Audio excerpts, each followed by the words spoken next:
నమస్తే, welcome to our channel. నేను అంకిత. అమెరికాలో ఉన్న ఇండియన్ ఎన్ఆర్ఐలు తట్టా బుట్టలు సర్దుకుని ఇండియా వచ్చేయవలసిన పరిస్థితి అయితే వస్తుంది. ఈ మధ్య కాలంలో అక్కడ జరుగుతున్న కొన్ని పరిణామాలను బట్టి ఇది జరుగుతుందని తెలియజేస్తున్నారు. సో దీనిపైన డిస్కస్ చేయడానికి నాతో పాటు సీనియర్ జర్నలిస్ట్ సిఎస్ఆర్ ఉన్నారు. ఆయనతో మాట్లాడదాం.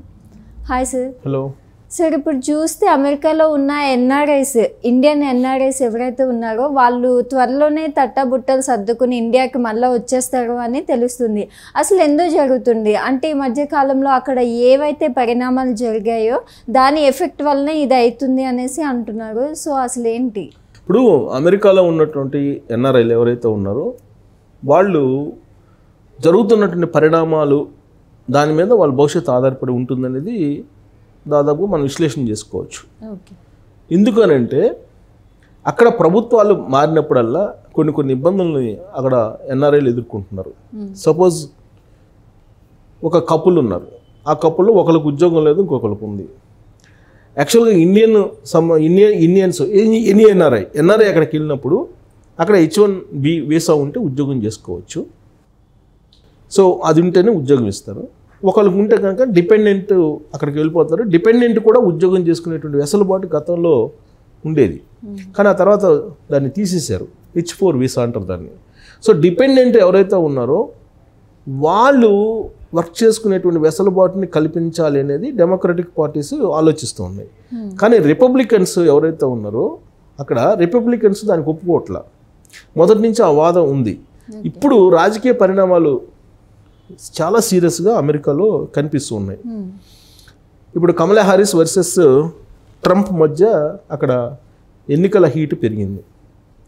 ఇలాంటి పరిస్థితుల్లో తాజాగా ట్రంప్ ఒక బుక్ని రిలీజ్ చేశాడు. సేవ్ అమెరికా అనేటువంటి టైటిల్తో ఒక బుక్ని రిలీజ్ చేశాడు. ఆయనే స్వయంగా రాసినటువంటి బుక్. దాన్ని అమెజాన్లో సేల్స్కి పెట్టారు. సేల్స్కి పెడితే దాని సేల్స్ రికార్డు బద్దలు కొట్టింది అంటున్నారు. అమెజాన్ ప్లాట్ఫామ్ మీద హయ్యెస్ట్ అమ్ముడుపోయినటువంటి బుక్స్లో సేల్స్లో ఇది టాప్ 10లో ఉందని చెప్పేసి అంటున్నారు. అంటే ట్రంప్ని ఆదరిస్తున్నటువంటి అమెరికన్స్ చాలామంది ఉన్నారు అని చెప్పడానికి ఈ బుక్ సేల్సే ఒక నిదర్శనంగా తీసుకోవచ్చు, ఒక ఉదాహరణగా, ఒక ఎగ్జాంపుల్గా తీసుకోవచ్చు. అంటే ట్రంప్కి ఆదరణ ఉంది అని. ఈ ఆధారాన్ని మనం కనుక కొంచెం బెంచ్ మార్క్గా తీసుకుంటే రాబోయేటువంటి ఎన్నికల్లో నవంబర్లో ఎన్నికలు ఉన్నాయి వాళ్ళకి. నవంబర్ 5 అనుకుంటా, ఐ థింక్. సో నవంబర్లో ఎన్నికలు ఉన్నాయి. ఆ నవంబర్ ఎన్నికల్లో ట్రంప్ గెలవడానికి అవకాశం ఉంది అని చెప్పడానికి ఈ సేల్స్ కనపడుతున్నాయి, బుక్ సేల్స్. ఆయన రాసినటువంటి బుక్లో పొందుపరిచినటువంటి కొన్ని అంశాలు ఏంటంటే, తను పరిపాలించినప్పుడు గతంలో ప్రెసిడెంట్ అయ్యాడు, అమెరికా ప్రెసిడెంట్గా ఆయన కొనసాగినప్పుడు అప్పట్లో అంతర్జాతీయంగా ఎలాంటి మంత్రాంగాన్ని నడిపారు, తర్వాత నిరుద్యోగిత అన్ఎంప్లాయ్మెంట్ని ఎలా తగ్గించగలిగారు, వలసల్ని ఎలా తగ్గించగలిగాను, ఇవన్నీ రాసుకుంటూ వచ్చారు ఆ బుక్లో అనేది ఒకటి సారాంశం. రెండేంటంటే కిమ్ని కలిసింది. ఫోటోలు కూడా కొన్ని ఎంపిక చేసినటువంటి ఫోటోలను కూడా ఆ బుక్లో పెట్టారంటున్నారు. ఉత్తర కొరియా అధ్యక్షుడు కిమ్ తోటి కలిసినటువంటి ఫోటోలు, అతను ఉన్నటువంటి ఫోటోలు, అలాగే రష్యా పుతిన్ తోటి ఉన్నటువంటి ఫోటోలు, ఇవి కొన్ని ఎంపిక చేసినటువంటి ఫోటోలు ఆయన బుక్లో పొందుపరిచారని చెప్పి కూడా తెలుస్తుంది. సేవ్ అమెరికా అంటే అమెరికా వాళ్ళకు ఫస్ట్, అమెరికా ఫస్ట్ అనేటువంటి నినాదం ఎప్పుడు ట్రంప్ వినిపించేవాడు. సో అదే దాన్ని ఇప్పుడు సేవ్ అమెరికా అంటే అమెరికా సేవ్ కావాలంటే, రక్షింపబడాలని అంటే ట్రంప్ మాత్రమే రక్షించగలడు అనేటువంటి భావాన్ని అక్కడ ఉన్నటువంటి ప్రజల్లోకి తీసుకెళ్తున్నారు. ఇప్పుడు తెలంగాణలో ఏ విధంగా అయితే కేసీఆర్ తన వాదాన్ని తీసుకెళ్ళాడో బలంగా, తెలంగాణ ఫస్ట్ అనేది, ఆ వాదాన్ని అమెరికాలో ట్రంప్ బాగా తీసుకెళ్తున్నాడు కూడా. సో అది తీసుకెళ్ళి 10 సంవత్సరాల పాటు ముఖ్యమంత్రిగా తెలంగాణలో కేసీఆర్ అయ్యాడు. ఇప్పుడు అక్కడ కూడా ట్రంప్ మరోసారి అధికారంలో రావడానికి ప్రయత్నం చేస్తున్నాడు.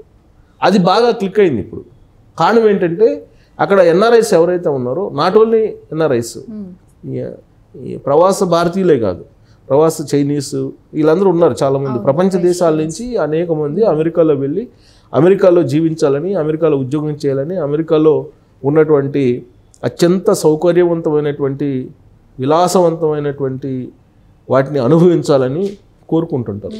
అది ఒక భూలోక స్వర్గం అంటుంటారు కొంతమంది, తెలియనటువంటి వాళ్ళు భూలోక స్వర్గం అంటుంటారు. సరే, ఎవరి దేశం మీద వాళ్ళకి ప్రేమ ఉంటుంది, బట్ అక్కడ ఏంటంటే అత్యాధునికమైనటువంటి టెక్నాలజీ ఉంటుంది. తర్వాత ప్రపంచంలో ఏదైనా సృష్టించబడుతుంది అని అంటే అది ఖచ్చితంగా అమెరికాలో ఉంటుంది, అక్కడి నుంచి అన్నీ వస్తుంటాయి అనేది ఉంది. అందుకే అమెరికా పౌరుడు అనగానే అదొక గర్వంగా చెప్పుకుంటూ ఉంటారు, అమెరికా పౌరుడు అనగానే. అందుకే మా వాడిని అమెరికా పంపించాము, మా వాడు అమెరికాలో చదువుకుంటున్నాడు, మా వాడు అమెరికాలో ఉద్యోగం చేస్తున్నాడు అని ఒక ఇక్కడ ఇండియన్స్ కూడా చెప్పుకుంటూ ఉంటారు. అలాగే అమెరికా అమ్మాయిని పెళ్లి చేసుకున్నాము ఇలా చెప్పుకుంటూ ఉంటారు. అక్కడ వాళ్ళు పడుతున్నటువంటి బాధలు ఏందో తెలియట్లే ఇక్కడ పేరెంట్స్కి. ఇప్పుడు లేటెస్ట్ మనం చూస్తే కనుక ప్రతి సంవత్సరం 10% పెరుగుతూ వస్తున్నారు ఇక్కడ నుంచి వెళ్ళేటువంటి స్టూడెంట్స్, అక్కడికి వెళ్ళి చదువుకోవడానికి. అక్కడ ప్రైవేటు ఉద్యోగాలు లేక నానా రకాల ఇబ్బందులు పడుతున్నారు ఇప్పుడు అని చెప్పి రోజు ఏదో ఒక న్యూస్ వస్తూ ఉంది. అయినప్పటికి కూడా అక్కడ పంపించాము అనగానే అదొక డిగ్నిటీగా ఫీల్ అవుతున్నారు. అమెరికా పంపించాము అంటే ఒక డిగ్నిటీగా ఫీల్ అవుతున్నారు. ఫీల్ అవడంతో పాటు కొంచెం అవేర్నెస్ వస్తుందనే ఉద్దేశంతో కొంతమంది పేరెంట్స్ పంపిస్తూ ఉంటారు. సో కాబట్టి అక్కడికి వెళ్ళడం అనేది ఒక డ్రీమ్, డాలర్ డ్రీమ్ అంటుంటారు చాలామంది. అంటే సంపాదన కోసమే అక్కడికి వెళ్ళే వాళ్ళు డాలర్ డ్రీమ్ అంటారు. అలా కాకుండా ఫ్యాషన్గా ఫ్యాషన్గా చదువుకునే వాళ్ళు ఉంటారు, వాళ్ళకి ఒక డ్రీమ్ అమెరికాలో చదువుకోవడం అనేది, ఎంఎస్ చేయడం లేదంటే అక్కడ ఉన్నత చదువులు చదువుకోవడం అనేది ఒక డ్రీమ్. సో అలాంటి దేశంలో ఇప్పుడు అమెరికన్స్ కాకుండా ఇతర దేశాల వాళ్ళు జీవించడం అనేది టఫ్గా మారింది అనేది ఇప్పుడు వినిపిస్తుంది.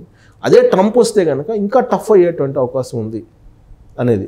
ఇప్పుడు ఈ బుక్ రిలీజ్ కనుక చూస్తే, బుక్ రిలీజు దాని సేల్స్ని కనుక చూస్తే మళ్ళీ ట్రంపే రాబోతున్నాడు అని చెప్పి తెలుస్తుంది.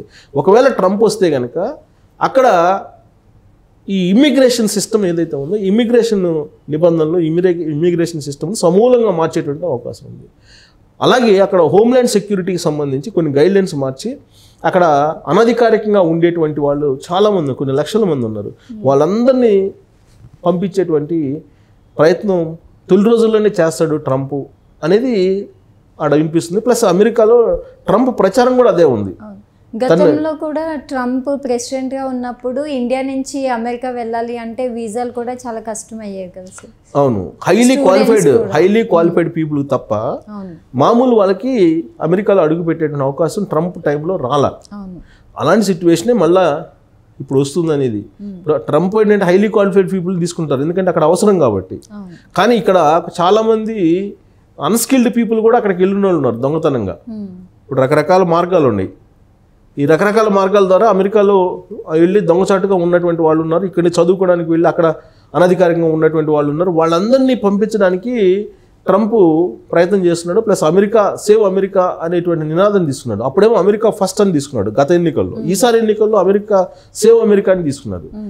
సో ఆ నినాదంతో వెళ్తున్నటువంటి ట్రంప్ అక్కడ ఉండేటువంటి ప్రజలు ఆదరిస్తున్నారంటానికి తాజాగా జరుగుతున్న తాజా పరిణామం ఉదాహరణ. ఆయన రాసినటువంటి బుక్ సేల్స్ పెరిగినాయి కాబట్టి. సో ఆయన గెలిచేటువంటి అవకాశం, ఆయన గెలిస్తే కనుక అక్కడ ఉండేటువంటి ఎన్ఆర్ఐస్ చాలామంది, అందరు కాకపోయినా చాలామంది మళ్ళీ రీబ్యాక్ కావాల్సిన పరిస్థితి ఏర్పడుతుంది అనేటువంటి ఒక ఆందోళన మాత్రం ఇప్పుడు కనిపిస్తూ ఉంది. మరి ట్రంప్ ఇంకెంత, నవంబర్ అంటే 2-3 నెలలు అంతే, 3 monthsలో భారతీయులు అక్కడ ఎన్ఆర్ఐల యొక్క భవిష్యత్తు ఏంటి అనేది అర్థమైపోతుంది. వాళ్ళ జాతకాలు తారుమారు కాబోతున్నాయి అనేది కూడా కొంతమంది చెప్తున్నారు. ఇప్పటికే మాన్యంలో ఉంది అని చెప్పి అంటున్నారు, అక్కడ పరిస్థితి కూడా అంత బాగాలేదంటున్నారు. సో మరి నిజంగానే బాగాలేదా, లేకపోతే అక్కడ యాక్చువల్గా అక్కడ సెటిల్ అయిన వాళ్ళు చాలామంది ఉంటారు, వాళ్ళకేం పెద్ద ఇబ్బంది ఉండకపోవచ్చు. కానీ ఇప్పుడు గత 4-5 సంవత్సరాల నుంచి వెళ్తున్నటువంటి వాళ్ళు, ప్రత్యేకించి కరోనా టైంలో కొంతమంది అనధికారికంగా దొంగ సర్టిఫికేట్లు పెట్టి ఇలా వెళ్ళారు, వాళ్ళు మాత్రం ఖచ్చితంగా ఇబ్బంది పడేటువంటి అవకాశం ఉంది. ట్రంప్ వస్తే కనుక హోమ్ల్యాండ్ సెక్యూరిటీ ఏదైతే ఉందో దాన్ని యాక్టివేట్ చేసి ఖచ్చితంగా అక్కడ నిబంధనలు పాటించినటువంటి వాళ్ళని వెనక్కి పంపిస్తారు అనేది వినిపిస్తుంది.